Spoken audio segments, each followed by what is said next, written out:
The story begins in London on Guy Fawkes Night, the night of fireworks.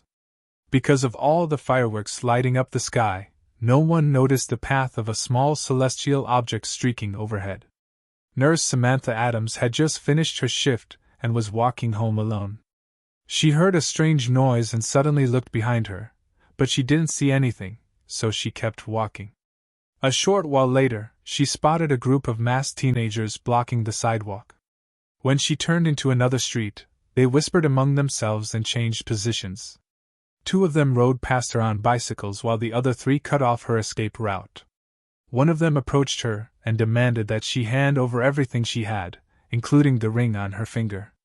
When Samantha tried to explain that her jewelry wasn't real, he got angry and pulled out a knife to show he was serious. She became so nervous that she started stumbling over her words. The thief lost patience and tried to take the jewelry by force, causing Samantha to fall to the ground. Eventually, she managed to remove the ring and hand it over. At that moment, she noticed a flash in the sky behind them. The object was moving at an incredible speed. Moments later, the others noticed it too as it crashed into a parked car. Samantha took advantage of the distraction and ran away. The boys then consulted their gang leader, Moses. Thinking it was nothing more than a firework accident, he decided to use the opportunity to strip parts from the damaged car. However, when he peeked through the window, a hideous creature suddenly slashed his face and attacked the others. Moses quickly stabbed the creature, and the boys burst out laughing. But Moses didn't take the situation lightly and decided to hunt the beast down. The gang agreed immediately and chased the alien until they saw it disappear into what looked like a small shed. Moses told a boy named Pest to throw a firecracker inside to disorient the enemy. After that, the entire gang stormed the shed and managed to kill the creature. The boys celebrated their victory excitedly, shaking the alien's body and shouting that nobody could defeat them. Meanwhile, several more meteor-like objects were heading toward Earth. When Samantha arrived at Wyndham Tower, she met a woman who lived in the same building. The woman noticed how shaken she was and invited her inside for tea. As they talked, both complained about the incompetence of the police and described the robbers as if they were monsters. At the same time, the dead creature was being dragged through the streets like a garbage bag beside Pest and the rest of the gang, which included Biggs, Jerome, and Dennis. Biggs was lying to his mother on the phone, Jerome was spreading rumors about aliens, and Dennis was complaining that Samantha's bag contained nothing valuable because nurses aren't exactly rich. Later, they ran into a girl named Tia who was hanging out with some friends. No matter how much the boys bragged about saving the planet, the girls were disgusted by the creature and refused to believe it had fallen from the sky. Eventually, everyone dropped the subject. The gang later crossed paths with 2 younger boys named Mayhem and Bruce. The kids were fascinated by the alien and even asked to join the gang, but the older boys laughed them off. Afterward, everyone headed toward Wyndham Tower, where Samantha was giving the police a detailed description of her attackers. Meanwhile, Moses took the alien creature to his friend Ron, who lived on the top floor, and asked him to store it in the weed-growing room because it might be worth something and seemed like the safest place to keep it. Ron explained that he was just an employee there and suggested that Moses speak with his boss, a dangerous criminal named Hi-Hats. Meanwhile, the rest of the boys discussed contacting the tabloids. Their conversation caught the attention of one of Ron's customers, a zoology student named Bruce. He told them that the creature didn't resemble any known species. In the grow room, Hi-Hats amused himself by examining the alien. He agreed to let Moses keep it there, but only if Moses did something in return. From now on, Moses would work for him and sell heavier, more dangerous merchandise. Moses returned to his room and hid the drugs inside his sock. Then he looked out the window and saw dozens of meteor-like objects, similar to the first one, raining down across the neighborhood. The boys told Ron and Bruce that it was clearly an alien invasion, and they eagerly decided to take the fight to the extraterrestrials. Before heading out, each of them stopped by home to grab something useful for the battle. Dennis, however, had no idea what to bring, while his father took the family dog, Bojo. The gang then hopped on their bikes and rode to the park, where they found another alien creature lying dead. This one was completely different from the first, and nearly 3 times its size.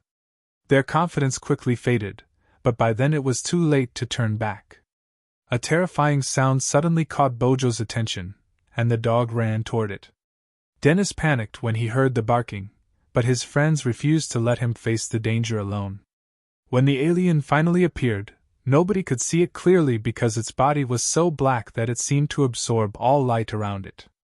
The only way to tell where it was came from its glowing teeth.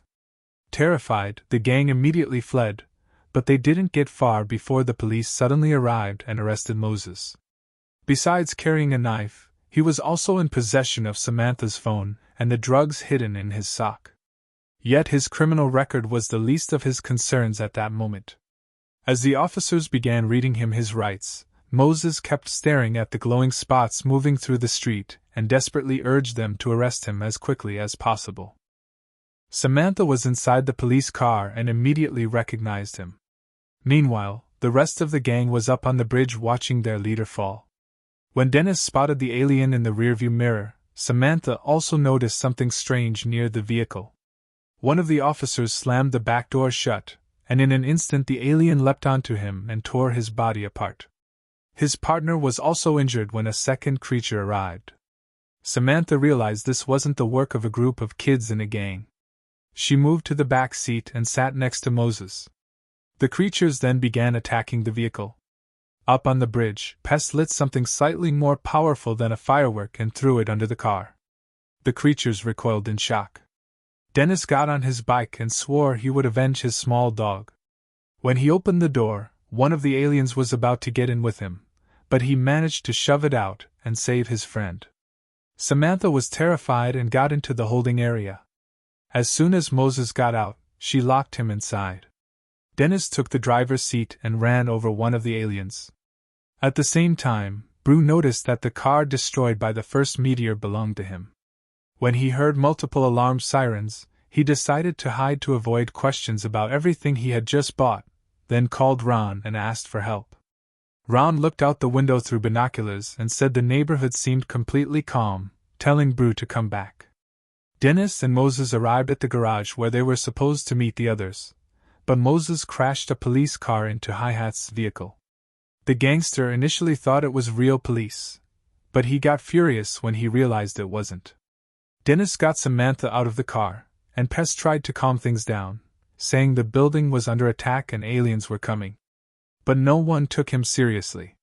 Then a terrifying scream started, and Hi-Hats warned that something strange was definitely on the roof. Everyone looked up, and a dark shape dropped behind the car. He told one of his men to check it out, but he saw nothing, while glowing teeth were clearly visible inside one of the garages. The gangster insisted everything was fine, but the alien knocked him down and began eating him in front of everyone. Hi-Hats opened fire on the creature, and the boys ran. Dennis helped Moses get rid of the handcuffs, and they decided to return to the building until things calmed down. But 2 creatures suddenly appeared and began chasing them, forcing Biggs to test his parkour skills. He had to hide inside a dumpster and got separated from the group, which continued into the building.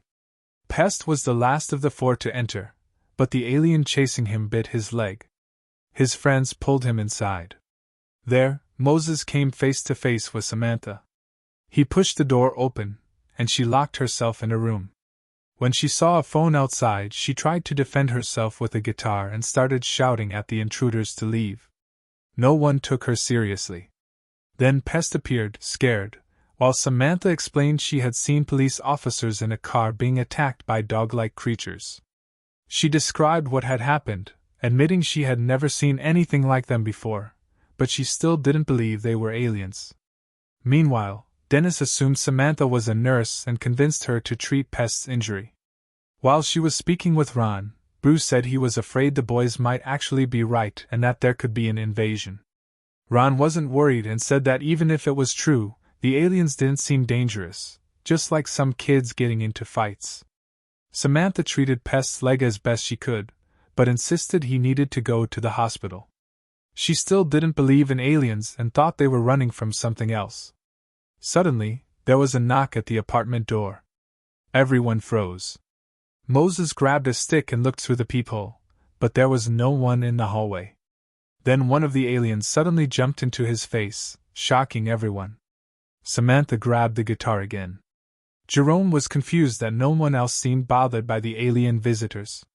Then the creature smashed through the walls separating the rooms, and Moses fought it with a sword and quickly defeated it. His friends were proud of him, and Samantha had to admit it wasn't a dog. The group examined the alien's body. Samantha stepped into a hallway, torn between the gang that had caused her trouble and the terrifying sounds coming from another direction. She finally decided to stay with them until everything was over, since it was the least they could do for her. Dennis responded rudely, but Pest argued with him and told him not to scare the nurse. The final decision was left to Moses, who said Samantha would need a better weapon than a guitar. At the same time, Hi-Hats met his men, still furious about Moses and the damage to his car, and still unconvinced the creature was an alien.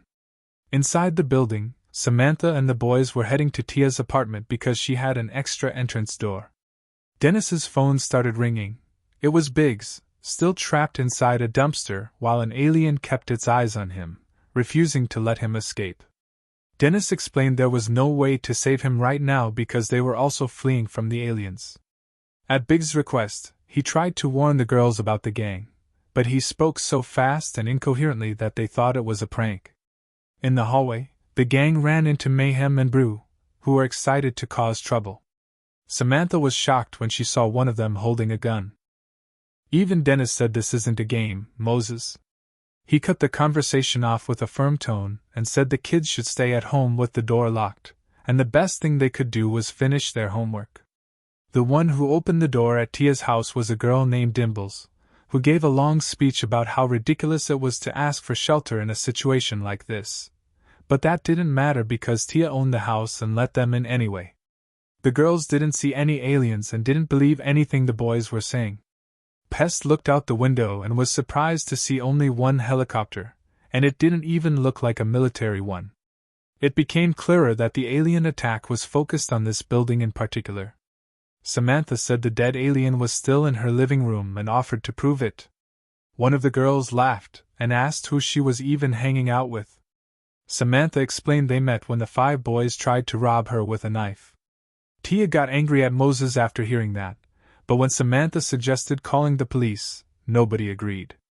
Many people in the building had already been arrested for much less, and it would be foolish to think the police would help any of the young people there. At that moment, Tia pulled the curtain and froze when she saw glowing blue spots in the dark sky. The boys jumped off the couch immediately. Dennis pulled out the gun he had taken from the boys, but when he fired it, he realized it was just a toy. An alien smashed through the window and broke into the apartment. The girls watched from the doorway in shock, finally realizing it was all real. The creature walked right past Dennis, and he didn't make it. Moses hid behind the couch holding a sword, knowing he would likely be next. But Tia smashed a lamp and stabbed the alien, startled by the flash. The girls lured the creature into the bedroom, covered it with a polka-dot sheet, and attacked it with skates.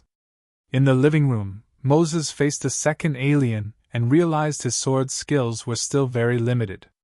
The creature bared its teeth right in his face, and he only survived because Samantha saved him. Outside, Hi-Hats asked Bruce and Mayhem if they knew where Moses was.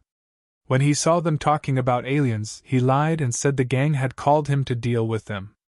The 2 boys pointed toward Tia's window without blinking. At the same time, the girls were blaming Moses for everything. It was clear the aliens were targeting the gang members, likely as revenge for what they had done to one of their own. Tia said she didn't want Moses around because nothing good ever happened when he was there. Moses stood silently, unable to defend himself, while the noises outside kept getting louder every minute, and it all seemed to be because of him. While talking with his friends, he told them to leave so no one else would get hurt. They refused completely. Before he could respond, the elevator arrived and Hi-Hats stepped out firing his gun. The gang ran in the opposite direction. Another alien appeared, and Hi-Hats realized too late how serious things were. He rushed back into the elevator with 2 of his men, but the door only closed once the creature had already entered. Biggs was still trapped in a dumpster, slowly losing patience. He left a farewell message before trying to escape, but his plan failed instantly when the creature attacked the bin as soon as the lid opened. Meanwhile, Bruce reached the elevator and found Hi-Hats as the only survivor. Hi-Hats told him to wait for the next elevator, and Bruce agreed while shaking with fear. But soon screaming echoed through the building. The door opened on another floor and Hi-Hat's gang rushed in. Bruce panicked, thinking they were going up instead of down, but Moses explained there were still more aliens outside than inside. The new plan was to head to the grow room under Ron's place. Mayhem and Brew were disappointed at first, but then realized everyone had gone upstairs. When the elevator returned, Pest used fireworks to attack the creatures. The group moved through the hallway, but Jerome got lost in the smoke. An alien attacked him, and Pest tried to save him but couldn't. Pest nearly got lost too until Samantha pulled him out. Moses, Pest, Samantha, and Brew finally reached Ron's apartment and knocked on the door. Ron hesitated, unsure who was outside. When the door opened, Hi-Hats immediately aimed his gun at Moses. At the same time, glowing teeth appeared outside the window. The gangster refused to look, thinking he was being tricked, but when he finally turned, the alien smashed through the glass. The others made it into the grow room while Moses regretted every decision he had made that day. He told Samantha he didn't know she lived in the same building, but she refused his apology, saying he should never have robbed her in the first place. Under ultraviolet light, Brew noticed something on Moses's jacket. He finally understood. The first alien was female and had contaminated them with pheromones, and now all the male aliens were coming after her. At the same time, they finally found another alien hiding near the dumpster, the same place Biggs had been trapped. When the lid was lifted, the boys sprayed it with liquid, and Mayhem threw fireworks at it. The creature started burning, but Biggs still hadn't escaped, so the two younger boys ended up hiding inside the dumpster with him. In the grow room, Moses and Samantha made a counterattack plan. He told Pest to return Samantha's stolen ring. Brew bravely tested a theory, crossing the alien-filled apartment down to Moses's area. Through the phone, they guided Samantha step by step to set a trap, locking doors, releasing gas, and preparing the building. Moses tied the female alien to his back while Pest cleared the path with fireworks. The creature's scent attracted all the other aliens, who began chasing them through the building. When they reached the house, Moses threw the alien out onto the balcony and lit the final fireworks. His room exploded, shocking everyone outside. When the dust settled, Moses was seen hanging outside the building. After a long struggle, he was arrested along with Samantha, as the police believed they were responsible for everything that had happened. But Samantha defended them, explaining the boys were her neighbors and had done nothing wrong.